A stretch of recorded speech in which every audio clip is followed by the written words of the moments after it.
I know you're comfortable, but we're going to push you to go to the next phase because you cannot sustain health on this extremely limited diet. Yeah. Hi guys, welcome back. So today we have registered dietitians in nutrition and environmental nutrition, James and Dahlia from Married to Health. We're so excited to have you guys on. Yeah, welcome. We're so excited to be here. Thank you. Thank you. We have had so many requests to have a real dietitian on to dispel all of our questions. We have a lot of questions. So many. Yes. Yeah. We asked in our Facebook group. If you guys aren't a part of it, you can definitely join down below. It's a closed group, and we have just the most amazing people in there, and you can get your questions answered. So definitely check that out. Yeah, so we'll be asking your questions directly to James and Dahlia and get the answers that we all want. I'm so excited. Yes. Well, will you start by telling us a little bit about your vegan stories and how you got into studying nutrition? Sure, and I'll go first because I'll save the best for last, which is my wife, Dahlia. And I'll say, what really happened with being vegan is we were in school. We were studying nutrition, we were studying dietetics, and we were really big fans of Dr. Michael Greger. And it's so funny because yesterday we were at the church. We saw him for the first time. No way. What a fangirl. It was a Seventh-day Adventist church. It was almost, 9 years ago? 10 years ago? Yeah. Or something like that. And we saw him speak there, and it was already when we were reading the China study, and we were getting more involved in what is this vegan thing and plant-based thing? And he spoke, and we were just like, wow, this is it. We were in college, and we just became the weirdos in college, right? Everyone's like, yeah, dairy and cheese, and we're just like, nope, no, check out this study, look at this. So we really came into it, or at least I did, with a scientific background of this makes sense health-wise, this is super healthy for you.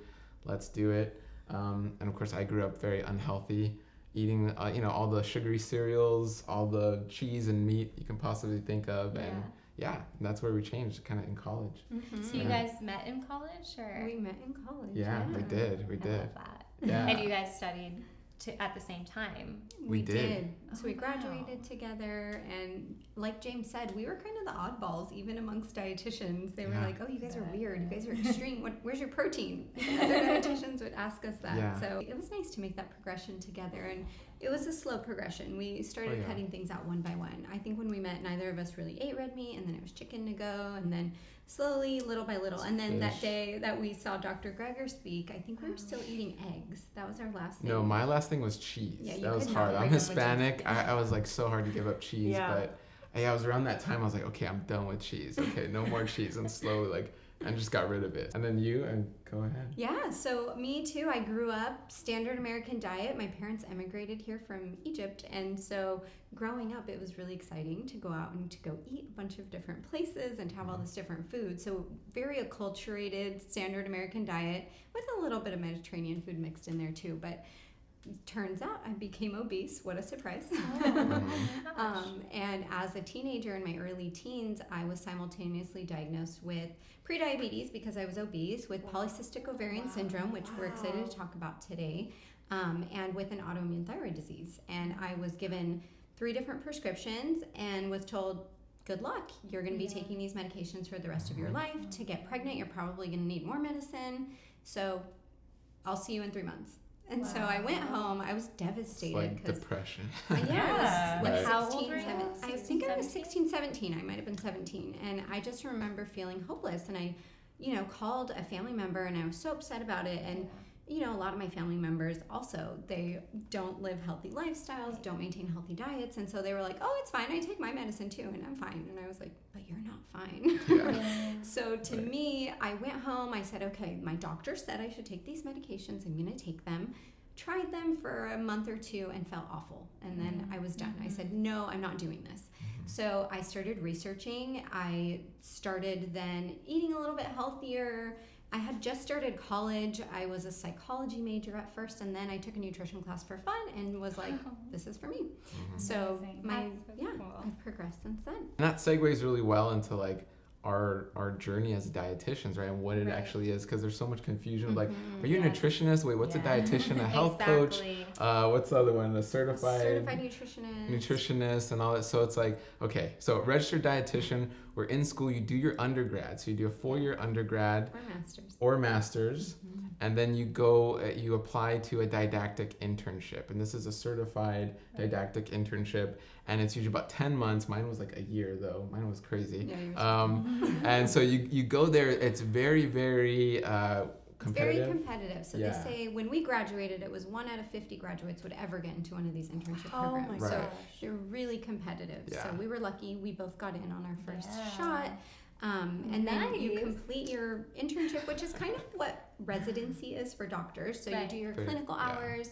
And then you have to take this really fun test. Very fun. fun. There's cameras on you. Yeah. And but you forgot the best part. The interviewing for the internships is like a lot of them are round tables of like the heads of department of the hospitals, and you're just like here on a chair and like it's crazy. Well, mine was more of a traditional. James did his at Patton State Hospital, which is actually a prison for the criminally insane. Yeah. So I applied there as well. I did my interview, and it was a 3 or 4 hour interview.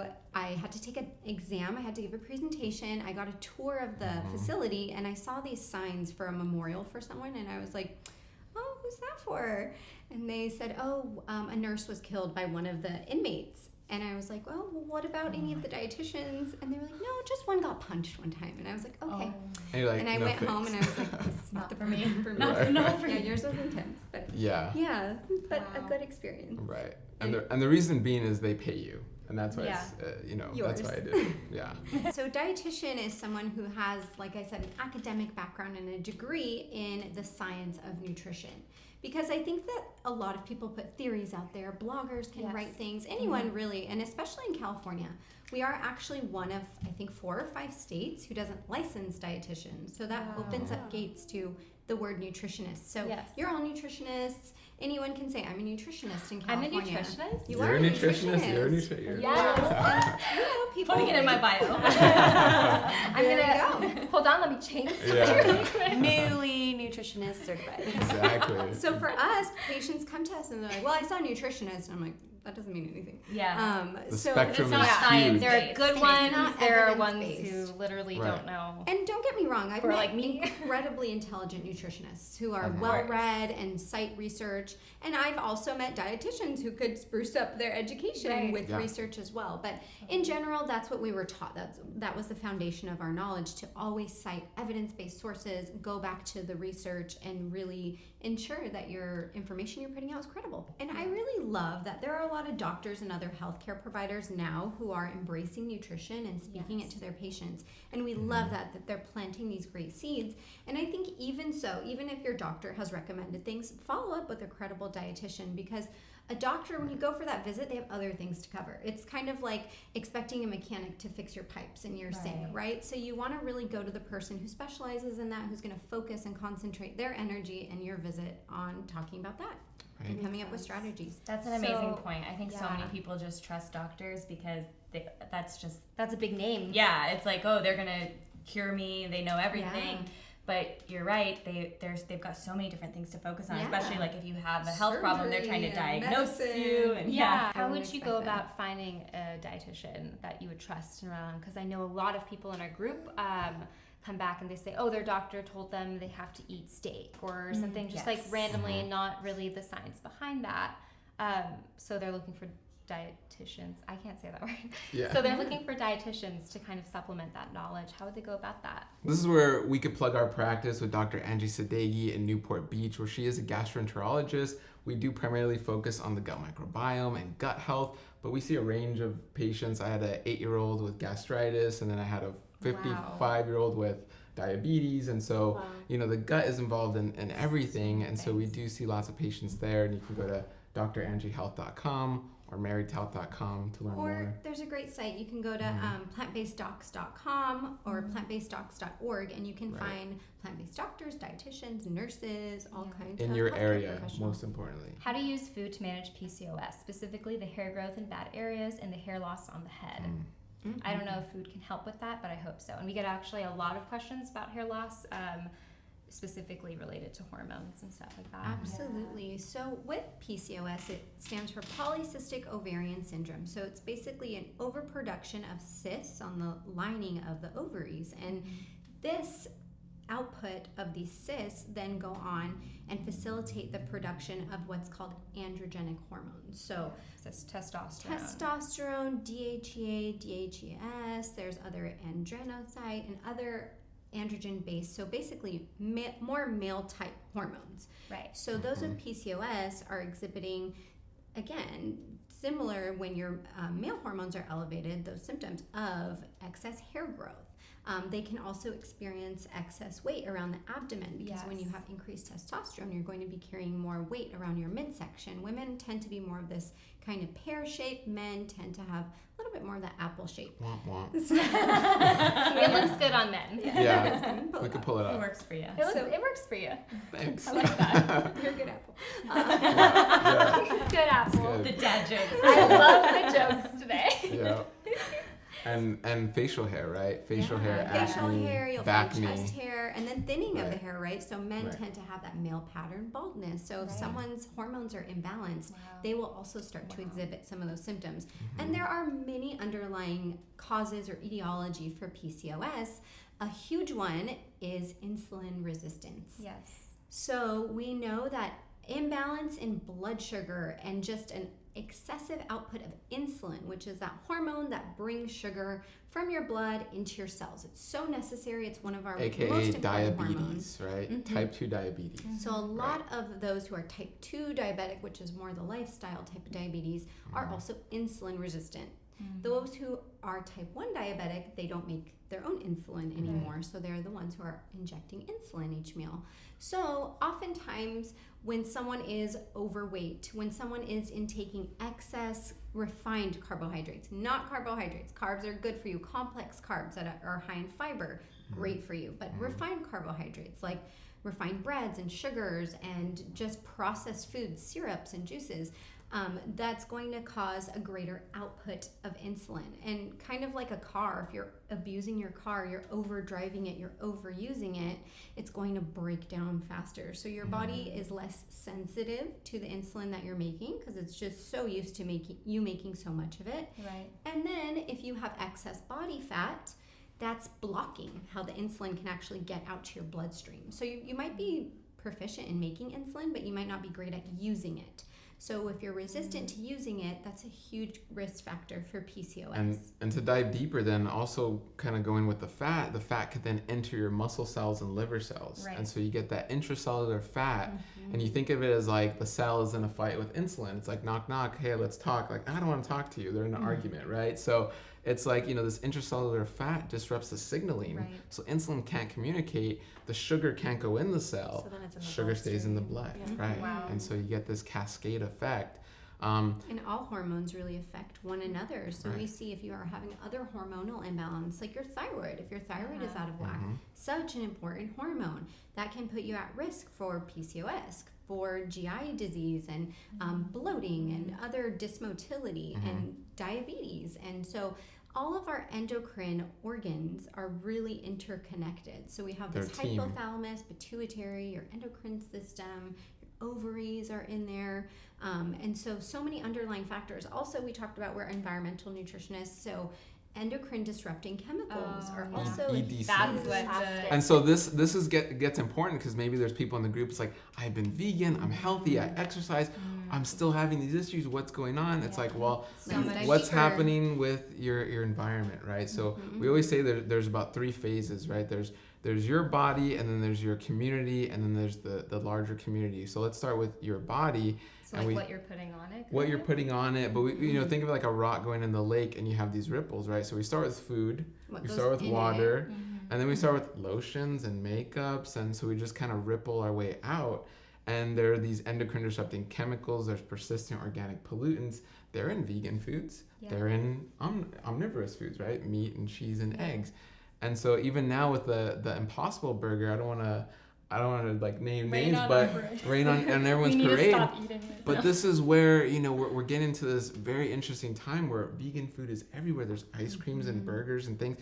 As processed vegan food, kind of the way we want to go. Yeah. And so, for example, 0.01 parts per billion of glyphosate, the most heavily used pesticide, and that's getting so much attention now. Yeah. And it's great, it's wonderful, but 11 parts per billion were found in Impossible Burgers. Wow. And so it takes 0.01 parts per billion to have an effect. They did an in vitro study on a chicken microbiota, and it had an effect on the microbiome.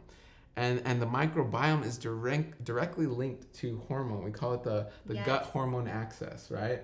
So if we know at this tiniest part it's being affected, what happens if you eat an Impossible Burger, then ate some corn, and then ate some GMO soy, and then ate some, and you're getting affected so much throughout the day. So much. Then you're coming into dioxins, air pollution because you live in a busy city. And those then, things you can't really control. and you can't really control. So I like to say you think of it like a glass of water, right? If I put some glyphosate, if I put some dioxins, if I put some artificial colors, artificial flavors, think of just one day, and I'm putting these little drops in here. Who wants to drink?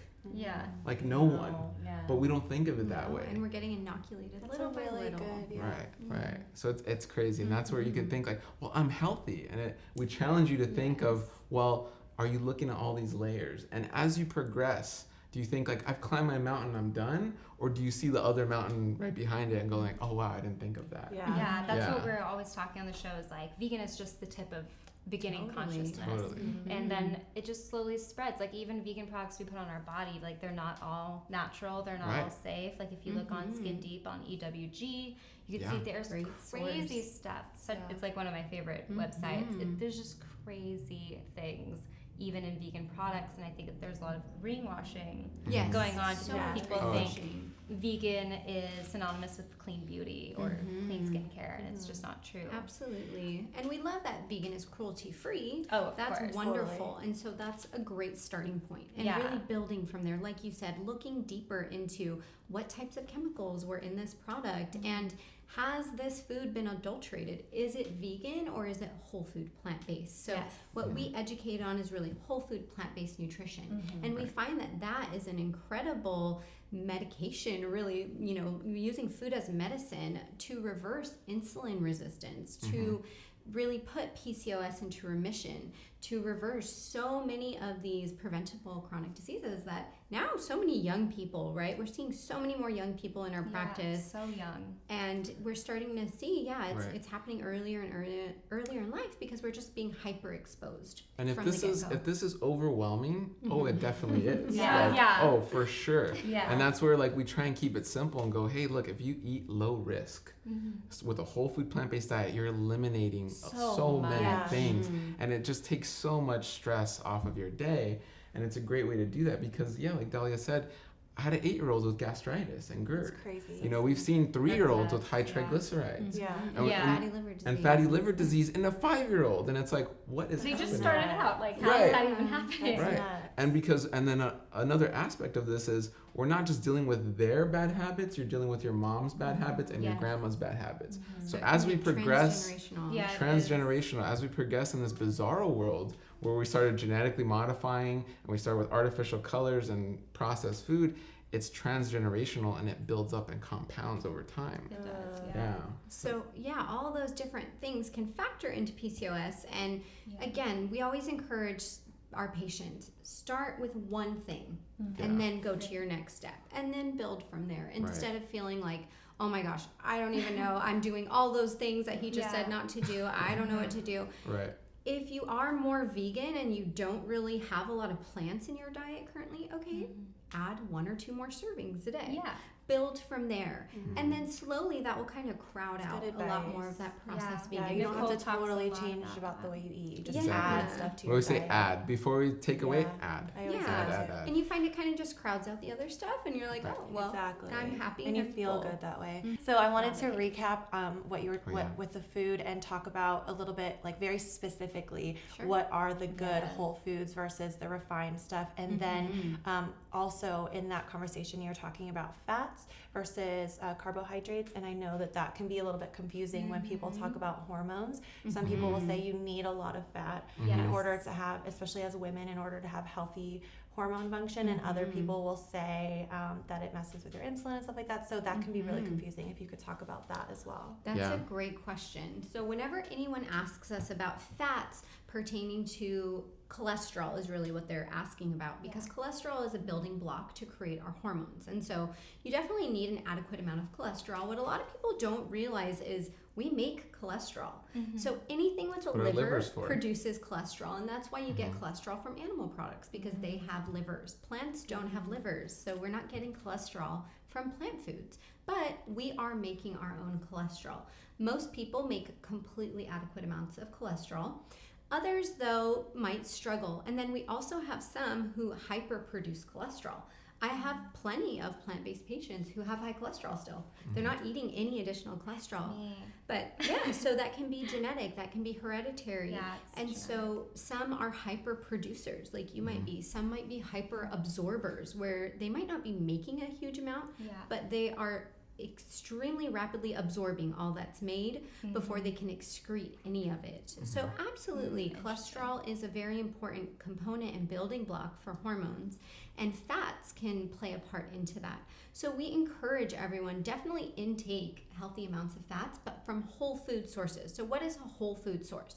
Something that has not had any processing done to it, or as little as possible. So for example, a nut or nut butter is going to be a great source of whole fat. An avocado, olives, right? And we're focused on omega-3, All my favorite things. And so omega-3 is important, and where you're going to get in plant omega-3 is ALA, right? So it's alpha-linolenic acid, which will convert to EPA and DHA. And so everyone's conversion is different. This goes back to the gut microbiome, where think of it as a fingerprint. Everyone's is different, so you're going to convert differently. Some work faster than others. Some work faster than others, but we say it's not going to harm you to have those olives and walnuts and chia seed and flaxseed and hemp seed, all these wonderful whole food fat sources, and not the sunflower oil, bunch of olive oil, bunch of fake, cheese on your pizza that has tons of fat, because you're it's like you're throwing away money, right? You're throwing away your calorie dollars, where those calories can go to whole food fats that are going to help your microbiome and then give you that fat. So it's like a win-win across the board. I love the idea of calorie dollars. Like, you want the most nutrition for your buck, literally. Angie Stewart Fitness said you want the most nutrition bang for your buck. Totally. It's not about calories or looking at just like how much nutrition can you get per plant. Yes. Exactly. And I love to eat. My patients love to eat. Yes. People are always like, well, how much should I eat? How many cups of this? I'm like, no. Let's not do that. Let's increase your amount of kind of free or low risk or high nutrient foods. Again, so you're satiated with that. I want to eat more. And so I want you to eat more too. Don't think of this kind of sad meal that's this big and you're expected to feel satiated on that just because it meets your calorie deficit or your calorie amount. But also to go back to that question and make sure we answer it as well is, look, if you're coming across these chemicals and you don't know and you're not well versed in it, you're like, I have no idea, but I'm sure I am. So what they're called xenobiotics, and your biggest barrier to that is your gut microbiome. So when you eat things like walnuts, you are getting the beautiful fat. You're also getting the wonderful fibers in walnuts. That feeds your microbiome. They produce butyrate and all these wonderful things. They help your immune system. They also help to basically excrete these chemicals, right? So these chemicals do have a half-life for the most part. They could be excreted in your stool, right? If they're bound. And what's going to bind them? Fiber. And that's very simple because it's so complex. We haven't even figured it all out. But it's all these, you have 100 trillion microbes in your gut, and it's like they're doing amazing things. You're doing amazing, sweetie. Absolutely. And so 2 studies done in 2018 actually showed that women with PCOS had higher amounts of inflammatory bacteria or microbiome in their gut, and then they had lower amounts of the commensal, the helpful bacteria in their gut. So it did show that there was a degree of possible intestinal permeability, or what a lot of people call leaky gut. There was more of that inflammatory process going on within their systems, which also gives rise to more insulin resistance. So again, no matter the issue, we always link it back to the gut, because improving your gut health can so greatly support your hormones. It can greatly support your entire metabolic system, your endocrine system. And the key to that, again, is whole foods, because they have that fiber. Is that okay for someone who has gut issues where, because I know that there are some vegans who have talked about how they have lost the ability to process fiber, but it seems like fiber is often also talked about as like the thing that you need the most. So it's very confusing. So that would go really well into our next question, right. SIBO and gut problems. And this is where let me preface this with saying, look, it's all a tree. Like, your issues are branches of the same tree. Totally. And where we've kind of missed the mark in Western medicine is by saying, okay, diabetes is separate, PCOS is separate, obesity is separate. Right. No, they're all branches of the same tree. Let's talk about the root causes. And it's that more is like becoming the body reacting differently. They're the same. Yes. Exactly. And then if you don't make changes, you're gonna just keep growing branches. Unhealthy branches. And this is where, again, stresses me out. oh yeah. Well, don't get stressed out, because the beautiful thing is, just like you can grow this tree, we can get to the root problem and take this tree out, right? Yeah. So it's important. And again, another way to look at it is a domino effect. It's kind of all linked together. So if you have gut issues, leaky gut, then things are leaking into your bloodstream that couldn't. You get an immune response, you get an autoimmune disease, and then you get colon cancer, right? So that's kind of the progression. And look, and it sounds very like dark and like, oh God, I'm gonna get cancer. But no, the beautiful thing is you don't have to. Just like it's a domino effect, let's pick up those dominoes. So I always like to then end with that positive note of saying, yeah, it's a domino effect, but we can pick up the dominoes and no harm done. Yeah. So getting to SIBO. So SIBO is really huge, and SIBO stands for small intestinal bacterial overgrowth. And essentially, we're finding out 70% of people with IBS, so irritable bowel syndrome, have SIBO. And that's actually that was one of the questions. what is causing their IBS. So Right. IBS is kind of like, I don't know what's wrong with you. Right. Blanket statement. It's a Yes, big blanket statement. absolutely. Right. So we're Been around for finding, forever. yes, and like you said, we're hearing more about SIBO now, and it's a really recent development. So now we're able to identify, a patient who has had IBS for 10 years, they actually have SIBO. So it's really exciting right now to be working in the field of GI and seeing and working with more patients with SIBO. But we are hearing it also in the plant-based community. And so what can cause this, or what's been happening? Again, think of the tree analogy and many, many roots causing these branches. So past antibiotic use, possibly not being breastfed, again, EDC and different chemicals you're coming into contact with, different surgeries, diabetes. So it's so many different factors can contribute. There is birth control related at all? It can. We're seeing that it can be, because it can deplete certain nutrients. So downstream, it can absolutely have effects on the gut. We're seeing also that those who have a history of drug use, narcotic use, those who have use of painkillers for prolonged periods of time, also those who use PPIs, proton pump inhibitors, or antacids. So again, that's kind of neutralizing things. It's kind of shutting off systems that were put in place to properly move things through your GI tract. So our GI tract, as we all know, it's kind of a tube, right? And Dr. Sadeghi likes to say it's this long, tortuous tube. And we say it's separated by doors in different places. And she's completely right. It is. It's this long, tortuous tube that kind of turns and curves in different places. So, food goes down your esophagus. It goes into your stomach, and then it's moved into your small intestine, then your large intestine. All those different places have doors separating them, and it should be like a river flowing one way. So food should only be going down and out, right? And so certain triggers will cause backflow. We talked earlier about GERD, and so again, that door opens up, there's backflow of acid back up your esophagus. So with SIBO, that door between the small and the large intestine, for many reasons, like we just mentioned, which is called your ileocecal valve. That ileocecal valve, that door, it opens. And then bacteria from the large intestine moves out into the small. You're pooping in yourself. Yeah. Is it first the small intestine and then the large? Yes. Okay, so it's definitely, so going back is going into the small intestine. Yes, Which and you don't so want. different things happen in those two different places. In the small intestine, we're absorbing a lot of nutrients and, completing the process of breakdown that started in the stomach. In the large intestine, that is the end cycle, right? That's where you're fermenting, you're packaging, you're excreting. So very different bacteria are needed for those two different things. And so when that fermenting type of bacteria gets into the small intestine, because it's greedy, it's like, I want that food up there. then again, you are going to have that exaggerated bloating. So the number one trigger for us when a patient comes in and says, by the end of the day, I look 6 months pregnant. I wake up with a flat stomach. After I eat or drink anything, I progressively bloat. By the end of the day, I look pregnant. Then we're like, it's you like probably a have SIBO. gradual more bloating. More bloating throughout the day. It's very exaggerated. They, again, feel like every bite they take and every sip they take contributes to more and more bloating. Oh, horrible. And so a great analogy, and like Dahlia mentioned, is this river, right? So you have this beautiful Amazon river, and over time, since the day you're born, even before then, when you're in the womb, you're building up these little factories on the side of the river that start to pollute the river. Maybe they're dumping debris in the river. Think of your whole entire life.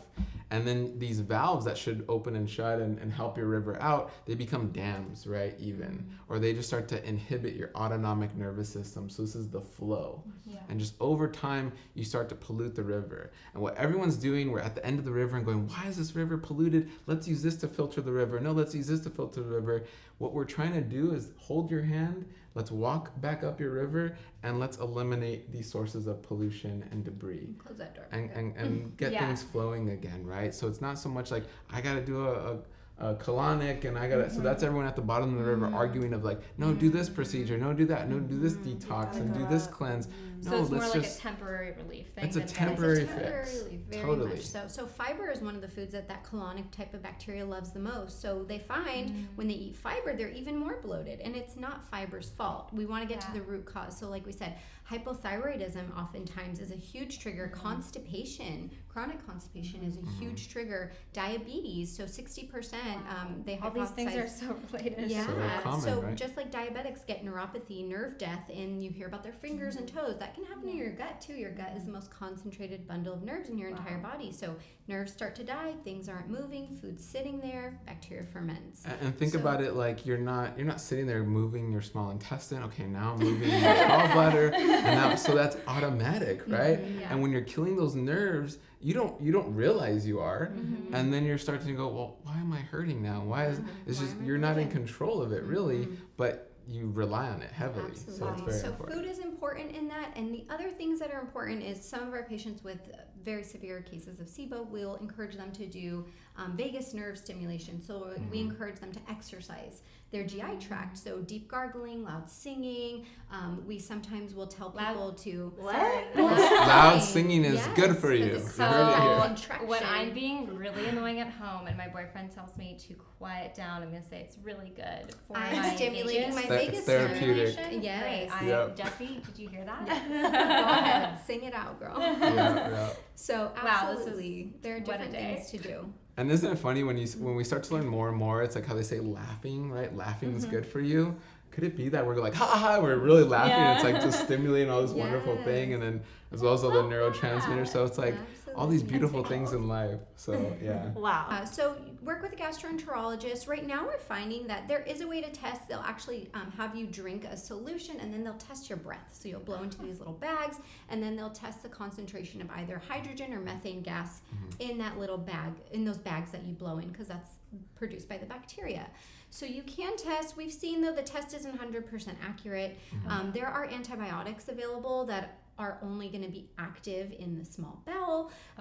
There are also herbal antibiotics that we sometimes use, which are a little bit more natural. They're kind of like essential oils that have been encapsulated. There is, like we said, our protocol where you're re-inoculating your gut, retraining your gut as you're working on your root cause. Because if you are just doing the antibiotics, or if you are, doing those different things and not figuring out, it was actually my hypothyroidism all along.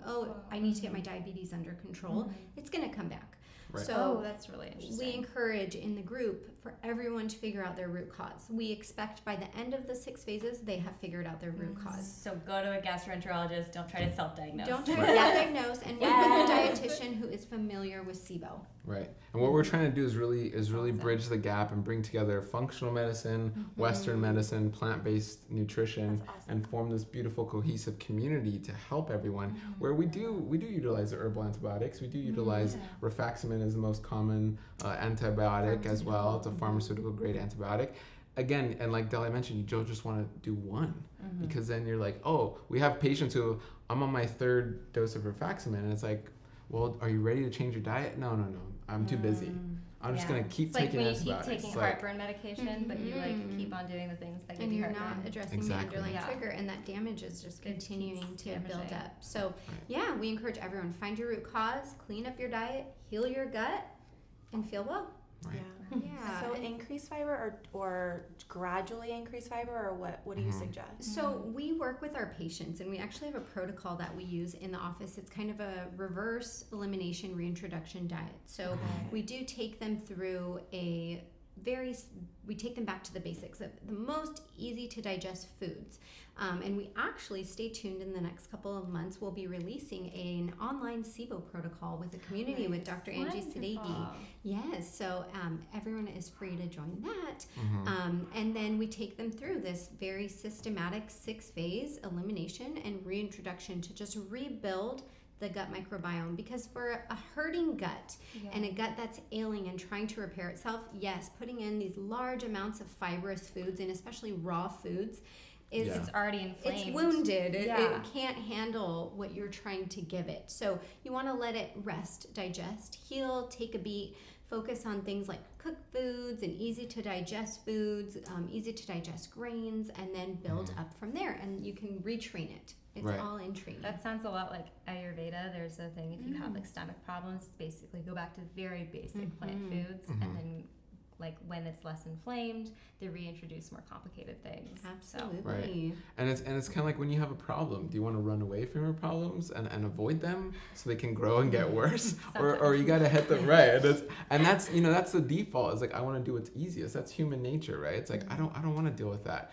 But with bloating and gas and pain and nausea, and you feel like you didn't complete your bowel movement, or maybe you have hemorrhoids, and I know so this is all stuff no one likes to talk about or deal with. We love talking about about it. Well, yeah, here, we of can course. only talk about that. Next episode, hemorrhoids.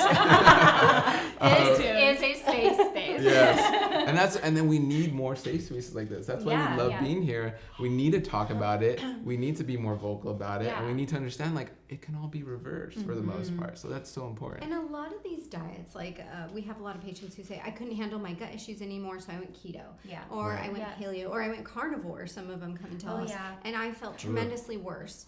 And these diets, people have to understand, one, have not been studied long term, or keto has been utilized for epilepsy and for neurological deficits. It's not been used as a weight loss diet or gut healing diet. Or diabetic diet. Absolutely, there's no data on this. So we find that a majority of our patients, at least, and what the research is showing, is it's not going to improve your gut health long term. What tremendous amounts of research and studies, and we went to a conference in March on the gut microbiome, are showing are plants protect, plants heal. The greater variety of plants throughout not only your life, your mother's life when she was pregnant with you, that is going to manifest in your gut. So what they recommend is 30 different types of plants in your diet every single week. But again, depending on where you're starting, because if you're not there yet, build up. Work with a dietitian. So I'm very interested in this SIBO program because I know a lot of that's becoming more and more of a thing. Like, a lot of people are finding out that they have SIBO, and a lot of plant-based people are finding out that they have SIBO, and then their reaction might be, oh, well, I eat plants, so that's fiber, and I need to be on a low fiber diet. But so your program starts out with softer foods that are easier to digest, less in fiber, or like what kind of foods do you start out with that are like easier to digest for some people? So we're starting out, like, a phase 1, so to speak, would be starchy foods. So plantains, potatoes, right? All these wonderful, beautiful starchy foods, zucchini. And because what the starch is going to do, have you ever noticed when you make a baked potato and you cut it open, all the steam comes off, and once it cools, it almost kind of looks plasticky. It has like this starchy film on it. Does it have, That's like, resistant starch. And so they call it resistant starch because it'll make its way to your colon and start to act as like a healing starch and start to feed the microbiome in your colon, the good. Is so cool. Isn't it so cool? Yeah. And you think of, like, Potato. even the anatomy of our body, right? We have a lot of muscle on our body. We're one of the mammals who can run the longest distance, in this world. because of starch, because of glycogen that we store in our muscle. So that's why you carb load before. That's why people carbo load and things like that. But again, it's what carbs? You're gonna eat Oreo cookies or you're gonna eat a sweet potato. Yeah. So this is where we're opting for more of the sweet potato, purple potato, white potato, red potato. These starches are amazing and easy to digest. And we're emphasizing soups and stews and sautés. So many go towards raw, which don't get us wrong, raw is good, but there's a time and a place. Right. And think of it. That sounds very advanced. It is, right? So think of it as like phase 7. Right. It's like phase 7 because, think of it like I'm having all these gut issues. Let me eat a big kale salad with all these raw vegetables. Extra hard work. Wait, I'm not ready for right. this. Yeah. So we even in phase 1 tell people cook your fruit. Steam your fruit. Eat baked pears. So just the cooking like my rhubarb compote. Yeah. What is the biggest nutritional mistake you see in vegans? Yeah. I mean, with vegans, I think it's the idea that, because it's vegan, it's healthy and I can eat it. Yeah. So whether that's the ice cream, the pizza, but even, and again, it's that trickery, right? It's looking at the front of the package and going, it's vegan, and that's the only thing you're looking at. I think that's the biggest mistake is just saying, it's vegan, okay, I can eat it. We say, look at the ingredients. And that is so important. And listen to your body because he can eat gluten and he's vegan. I can't. I'm super sensitive to it. And so I think people not willing to accept that I'm already vegan, I'm avoiding all these other things and individualizing a plant-based diet for themselves. And then if that's the case, and if you are sensitive to a lot of different things and cutting things out, thinking you're still going to get what you need from just food. If you are, again, in a compromised gut state, you might need a supplement at that time. Or again, if you're not intaking a high amount of omega-3 rich foods every day, then take a vegan omega-3, please. If you, again, are not in the sun every day, like most of us aren't, take a vegan vitamin D or take your B12. We do see some vegans who are B12 deficient. So thinking that if they're not getting especially high quality vegan food, they're just going to get every single thing they need from their low quality vegan food. And that just unfortunately isn't the case. And this is the curveball thrown to vegans is like, none of us think of the soil. And we don't think of, man, we've damaged the soil really bad. We're losing topsoil. We're losing the nutrients in the soil. And this is where, I eat celery and I eat this and I'm getting the 30 different plant foods. Is it organic? Oh, no. Or maybe it is organic, but you're just not eating enough. Yeah. Or maybe you're thinking that you can eat it all, but you maybe can't because wherever that farm is, it was built on an old factory site, and you don't know that. So there's so many variables, and one of the biggest is soil, and I think that's already being talked about more now. It's going to be even more. We love that the plant-based community is starting to talk about that because I think they don't want to talk. A lot of times they didn't want to talk about it before that. Food may not, depending on the food that you're getting. And we realize not everyone has the privilege to go shop only at the farmer's market. Yeah. We realize that is a complete privilege. And so if that's the case, then appropriately work with someone who can recommend, okay, if you can't get all these healthy but can be expensive omega-3 rich nuts and seeds and avocados, then let's make sure that, again, you don't end up deficient in something. And I got a comment, this speaks to something I said earlier about 3 layers, right? You start with yourself, you start with your community, and then you start with the bigger nation at large. And we can all do that. Yeah. So we have to first work on ourselves, then it's maybe our family and friends, or it's our neighborhood, and then we challenge everyone to get active, get political. Start with your government, start with your country, because we need to make these changes. Otherwise, we're in big trouble.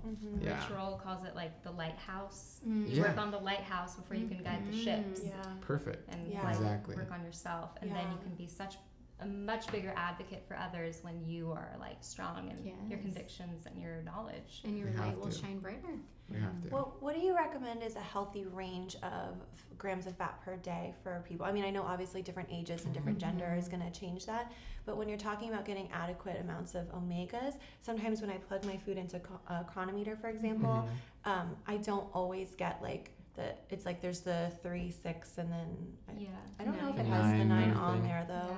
But I don't always get. Sometimes I'm in the 70-ish%, but I seem to have gotten quite a lot of fat that day.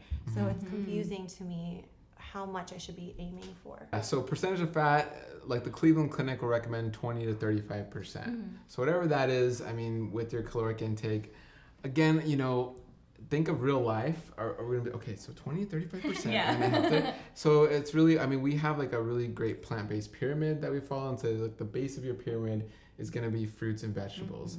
Next up is gonna be legumes.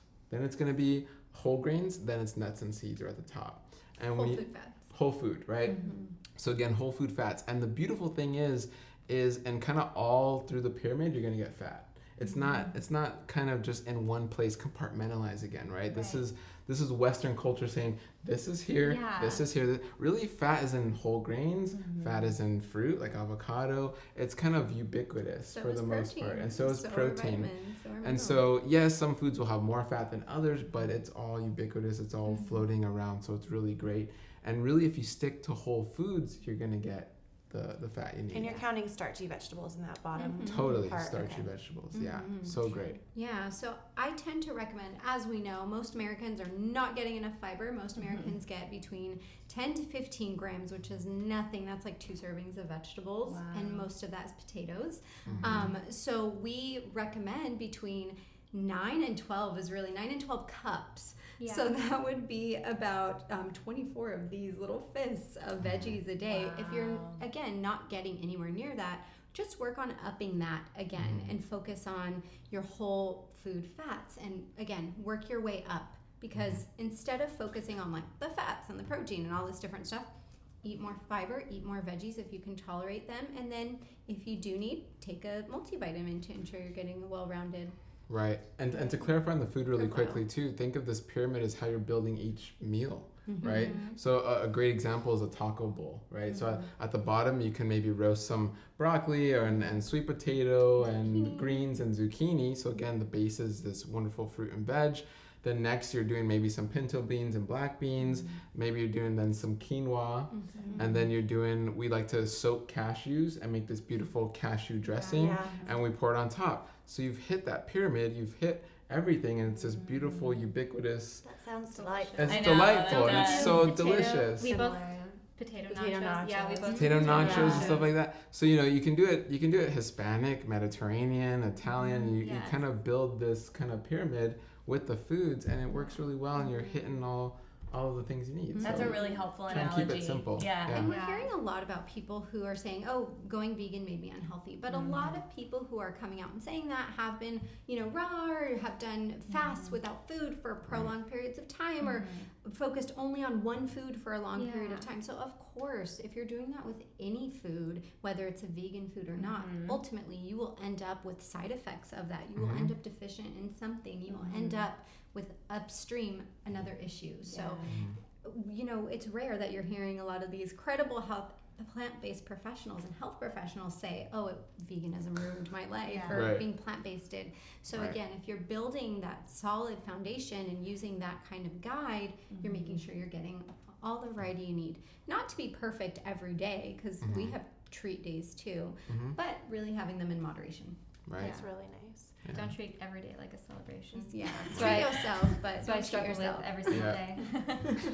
Celebrate life in other ways. Yeah. So I'd love to do kind of a rapid fire with you guys with some of these questions, because we got some good ones. One of my favorites from Jesse Williams: can I just eat noodles? Of course. Check out our noodle diet coming soon. No.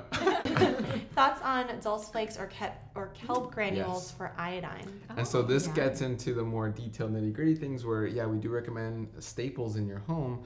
Kelp flakes are one of them, where you can, we put it on our daughter's avocado toast, we put it in different sautés we're making. So sea vegetables are super important because of exactly the iodine, trace minerals. So important for your thyroid, other health. hormone function. Should be a staple. So absolutely eat them, eat seaweed, sprinkle that on anything that you can. And you can even do iodine drops in your water, but you want to make sure on a plant-based diet you are getting really great iodine sources. So from my the multivitamin has it in it. Is that like an absorbable? Okay, cool. Yeah. Good to hear. Thanks. How important is it to eat meals high in protein before or after a workout if you're trying to build a little muscle? And this goes back to individuality, right? So if you're trying to build muscle, I'm trying to build more muscle, so it's very important. I'd say 30 minutes to an hour after workout, you are getting a higher protein meal. And it all depends. You're trying to bulk up more, you're trying to lean out more and build muscle, which is harder to do.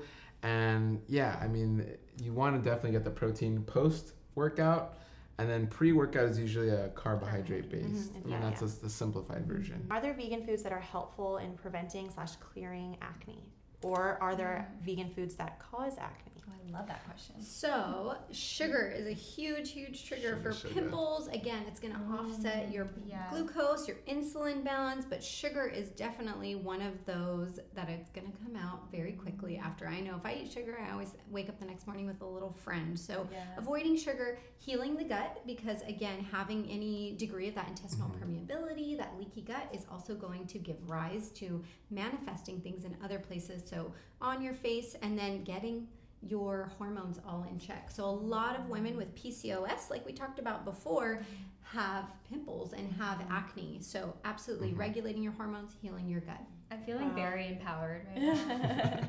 I love that. That's what we hope, because it can be daunting, and sometimes I feel like we're the bearers of bad news, but we hope that others take this information, they feel empowered to educate themselves more, learn more, reach out to those who are credible, so they're doing more good than harm. Yeah.